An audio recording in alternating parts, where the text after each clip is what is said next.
अरे ओछू नाक पण असली नाक। MDH काश्मीरी लाल मरचानी पावडर। MDH।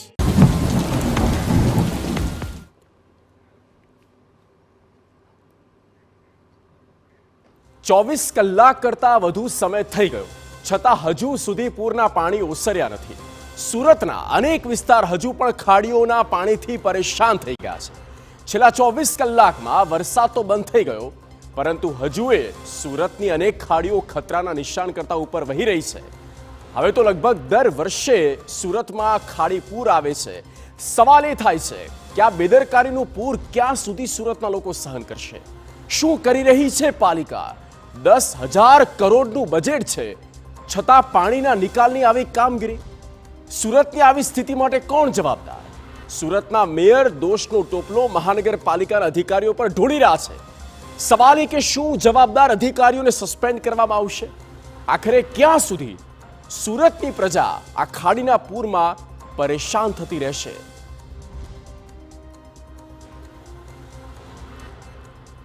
સુરતમાં વરસાદ બંધ થઈ ગયો, પણ હજી આફત દેખાઈ રહી છે। પાણી ઓસર્યા નથી। સુરતના મોટાભાગના વિસ્તારમાં હજુ પણ જળબંબાકાર છે।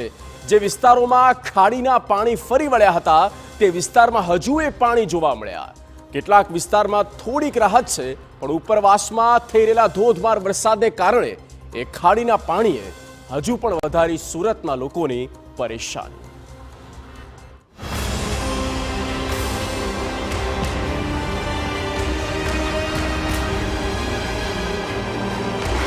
ખાડીપુરથી સુરત બેહાલ।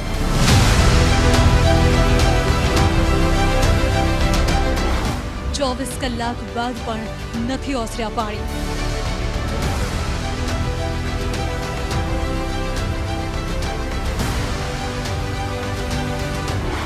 ખાડીપુરથી ક્યારે મળશે મુક્તિ?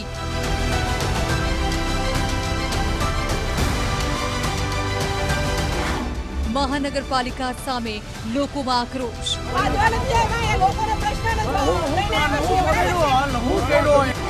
સુરત મહાનગરપાલિકા સંપૂર્ણ નિષ્ફળ। આ દ્રશ્યો આપણા સુરત શહેરના છે। એ સુરત જે અનેક મોરચાઓ પર મોખરે છે।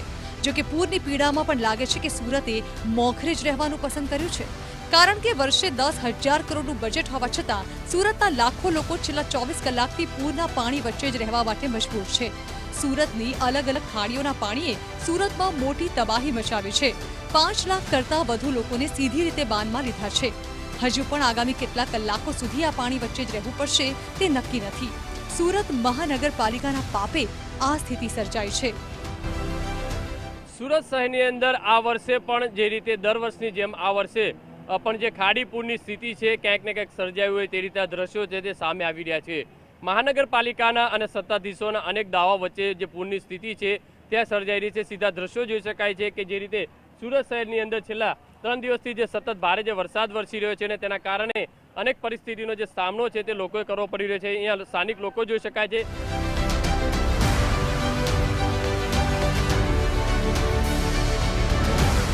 સુરતના લોકો આક્ષેપ કરી રહ્યા છે કે સુરત મહાનગરપાલિકા દર વર્ષે કરોડો રૂપિયાના ટેક્સના તો વસૂલ કરે છે, છતાં લોકોને પૂરની પીડા સહન કરવાનો વારો આવે છે।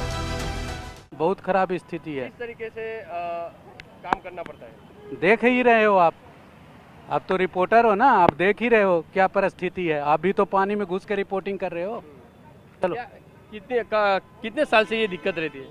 ये लगातार 5-6 साल से ये दिक्कत है। एसएमसी वाले भी नहीं है आज, और कल तो ट्रैक्टर की भी सुविधा थी, आज कुछ भी नहीं है। और यहाँ से कल पूरी रात से पानी भरा हुआ है। पूरी रात बारिश भी नहीं थी तो भी एसएमसी ने कुछ भी काम नहीं किया और बारिश का पानी बाहर भी नहीं निकाला।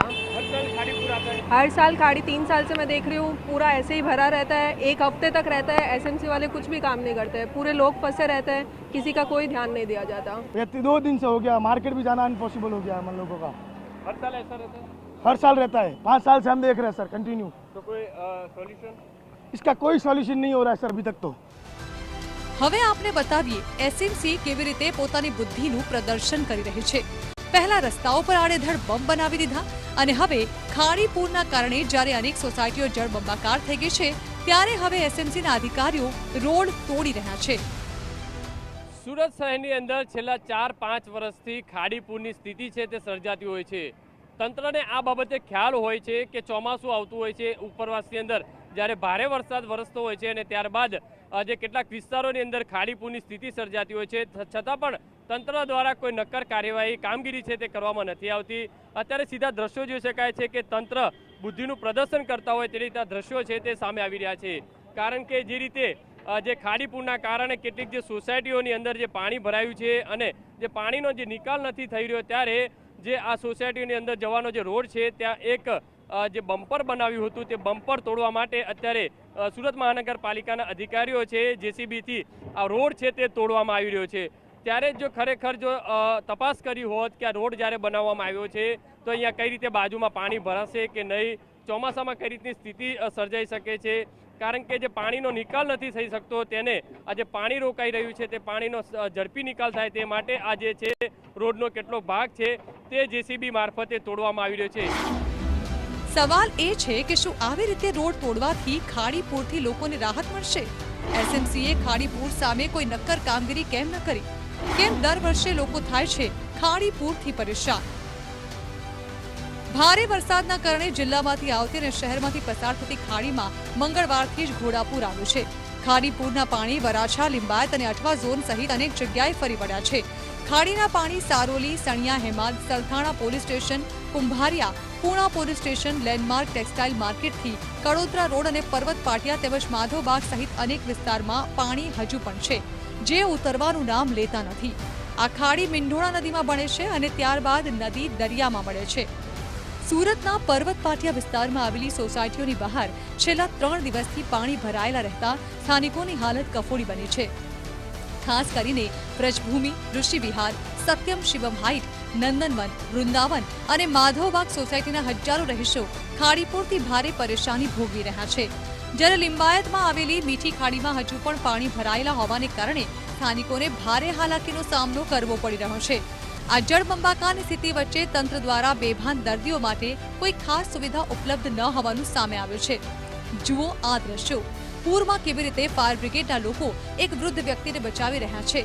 લિંબાયતમાં રહેમાન નામની એક વ્યક્તિને છાતીમાં દુખાવાની ફરિયાદ કરતા તેમને તાત્કાલિક સારવારની જરૂર પડી હતી. જો કે ફાયર વિભાગ પાસે ઘટનાસ્થળે બોટની સુવિધા ન હોવાથી મુશ્કેલી સર્જાઈ. દર્દીને સમયસર હોસ્પિટલ પહોંચાડવામાં મુશ્કેલી પડી હતી. 65 વર્ષીય વૃદ્ધને સ્મીમેર હોસ્પિટલ લઈ જવામાં આવ્યા હતા, જ્યાં તેમની સારવાર ચાલુ છે.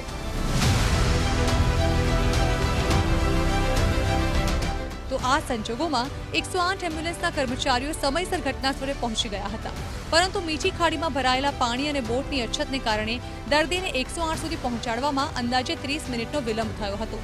અને આ ઘટના દર્શાવે છે કે ચોમાસા દરમિયાન જળબંબાકારની સ્થિતિમાં તબીબી કટોકટી જેવી પરિસ્થિતિને પહોંચી વળવા માટે પૂરતી સુવિધાઓનો અભાવ છે, જેના કારણે નાગરિકોના જીવ જોખમમાં મુકાઈ શકે છે.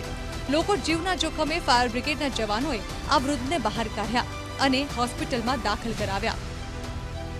સુરતથી બળદેવ સુથાર સાથે બ્યુરો રિપોર્ટ TV9.